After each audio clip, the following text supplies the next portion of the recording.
Okay, so continuing on with college algebra, assignment 1.4. We're in the second video, B as in boy, and we are ready for example 5, inmate population. All right, so the number of people in millions in U.S. prisons or jails grew at a constant rate. So a constant rate should tell you that it's a linear equation because it grows consistently the same every year from 2001 to 2013. All right, with 1.345 million people incarcerated in 2001 and 1.570 in 2013. So, A, what is the rate of growth, which means what is the slope of people incarcerated from 2001 to 2013. All right, so the key thing here is to look at what we're going to do with these numbers here. Okay, so 1.345 goes with 2001, and 1.570 goes with 2013. So if we're looking for the slope, we have the change in y over the change in x. All right, so 1.345 minus 1.570, okay, that's the y and that's the y, over 2001 minus 2013. Okay, so how do you know which of these values is the x and which one's the y? Okay, well, usually when you're doing these kind of problems, the x value is the year, and then the number then that goes with the year, corresponds with the year, is your y. That's usually the case. So we go ahead and we subtract, and we find out that the slope is 0.01875. Okay, so that's the slope. So if we're writing it slope-intercept form, we have 0.01875 x plus b. Okay, that's what we have so far. All right, the rate of change, what they're asking for in A is just this here. What is the slope? How fast does it change?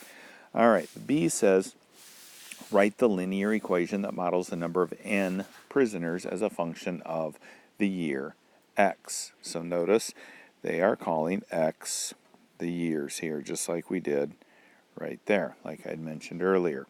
Okay, so let's go ahead and use the point slope form of the equation. And if you remember right, the point slope is this one.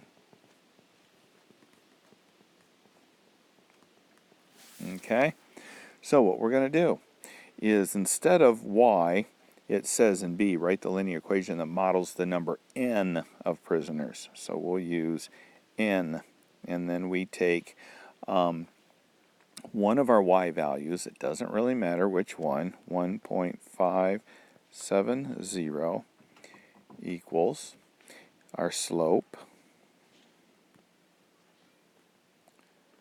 times, got this here, x minus 2013. Now, why did I use 2013? Well, I used 2013 because it corresponds with 1.570, which I used here. Okay, so if for y1 I use this, then x1 I have to use the corresponding year there. Okay, and then when I do that, the rest of it is you distribute this times x, this times 2013, and add this to both sides, and you end up with, and I'm not going to just write everything out exactly as, or figure everything out for you. You can do this, and that gives us our slope x minus 0.17375. This number right here we got from all of this. And then C, which to me is probably one of the most important parts to this problem, says use the function to predict the inmate population in 2017. Well, what you did in B is you found the function. Okay, here's the function that you found. And what happens is this particular equation works for this, again, particular situation of the inmate population. So it only works for what we're doing here. And it says use this function to predict what the population or the inmate population would be in 2017. So X is the year. So all we're going to do to solve this is instead of having an X there, we're going to put 2017, multiply it by this, subtract this, and we'll get a number that tells us an estimate of what the population in prison will be in 2017. All right, so let's look at example 6. All right, example 6 says, write equations for the lines that pass through the point 0 or negative 1, 5. And the first one has a slope of 0. Anything that has a slope of 0 is going to be a horizontal line. Okay, that being the case, it passes through the point negative 1, 1, 2, 3, 4, 5. So it passes through that point. Since it's a horizontal line, it's going to look like that.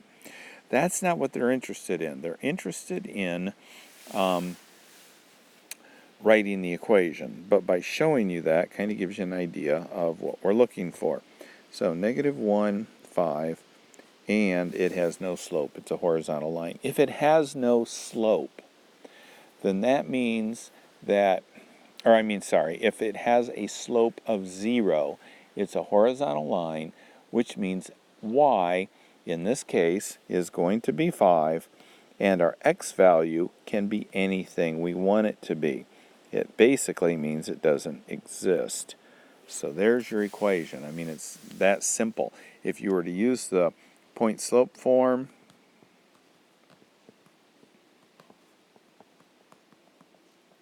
and you get that, you've basically got y minus 5 equals, slope is 0, 0 times x minus negative 1. Okay, so this is all going to cancel out. This is going to be 0 times x plus 1. You distribute that x here, or 0 here, you get 0, here you get 0, so that all goes away. So y minus 5 is 0, move the 5 over, and you get y equals 5. And for B, we've got an undefined slope. So what that means is we have a vertical line. So it helps to just memorize that idea of what a 0 slope is and what a vertical or an undefined slope is. We know that x is negative 1, and we're at 0.5, and if it's a vertical line, it goes through that, and that means that x is negative 1. That line, you get to this line by going x equals negative 1. Y then could be any line on that, and because it's vertical, it's undefined. So anyway, that would be the equation there. So undefined equations are x equals, 0 slope equations are y equals. So undefined is x equals negative 1, slope is 0, y equals that number there. Okay, that's really all there is to that. Okay, this next little section is parallel and perpendicular lines. And just to give you a quick reminder, parallel lines never cross. They have nothing in common. Perpendicular lines cross at a 90-degree angle. Okay, so when we're comparing the two, we are looking at a couple different things, mainly the slope. So for this particular problem, this line and this line never cross. They have the exact same slope. So parallel lines, okay, this is a symbol for parallel lines.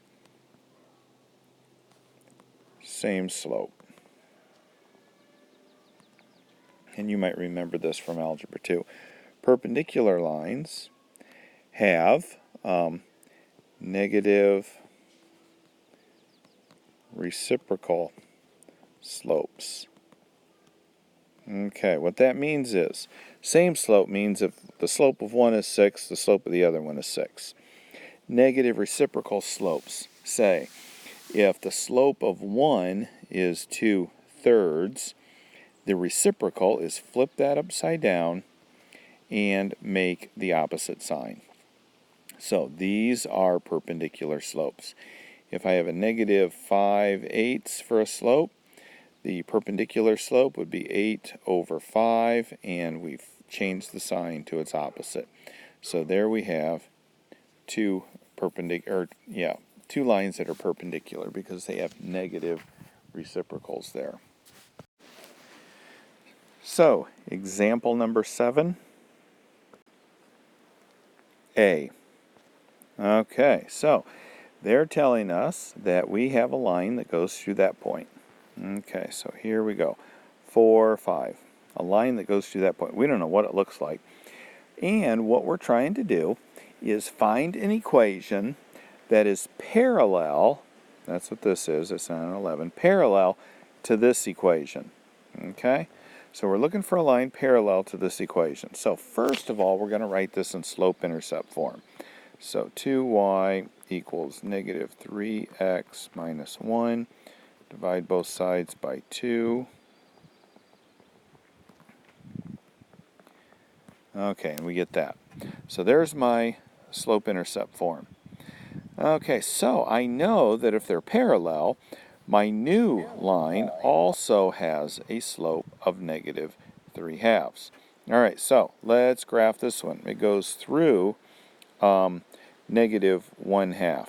Okay, so and then we graph the slope, which is negative 3 over 2. So down 3/2. Whoops, let me get my right pen here. Okay, so it's going to look something like that one here. Okay, what we're interested in is writing the equation of the line parallel to that goes through the point 4, 5. Okay, that's what we're interested in. We're interested in that equation. So we're going to be looking for the equation of a line that goes through that.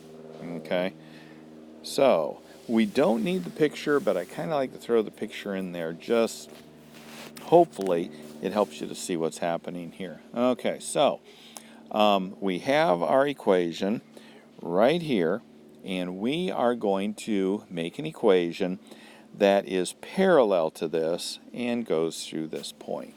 Okay, so all we have to do is take the point slope form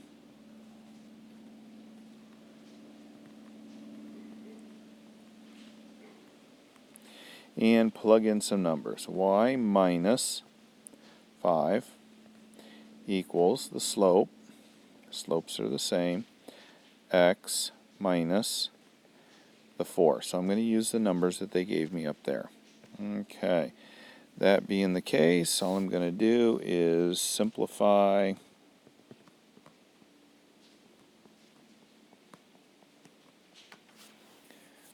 Okay.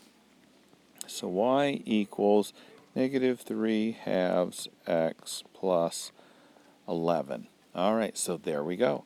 That is the equation that is parallel to the equation that we have up here that goes through these 2 points. Okay, so I had the slope. So the slope was the easy part. All I had to do then was to find the y-intercept. Because remember, all you need to find the slope, or to find the equation of a line, is the slope and the y-intercept. We could have used y equals mx plus b. In fact, that might have been easier, because we could say 5 is our y, negative 3/2 is our m, our x is our 4 plus b. Okay, if we would have done that, we would have ended up with, let me get my pen back, 5 equals negative 6 plus b, add 6 to both sides, 11 equals b. And that would have been my y-intercept. So y equals negative 3 halves x plus 11. And that would have been, that's the exact same thing as using the point-slope form of the equation. It just depends on which of the equations you want to give it a shot. All right, so perpendicular is going to be the exact same thing. The only difference is, instead of the slopes being the same, let me get a blue pen. Here's my slope. My slope would be, flip them upside down, change the sign to a positive, and there is my slope for my new one. Okay, which would change your y-intercept, would change this, because now you're multiplying 2/3 times the 4, and it's going to make a big difference in what your equation looks like. But that's really the only thing you're doing, is the exact same equation that I did here, but you're going to multiply, your slope is going to be positive 2/3 instead of negative 3 halves like it was in a parallel equation. Okay, so that's it for 1.4b, and we will continue on with 1.4c.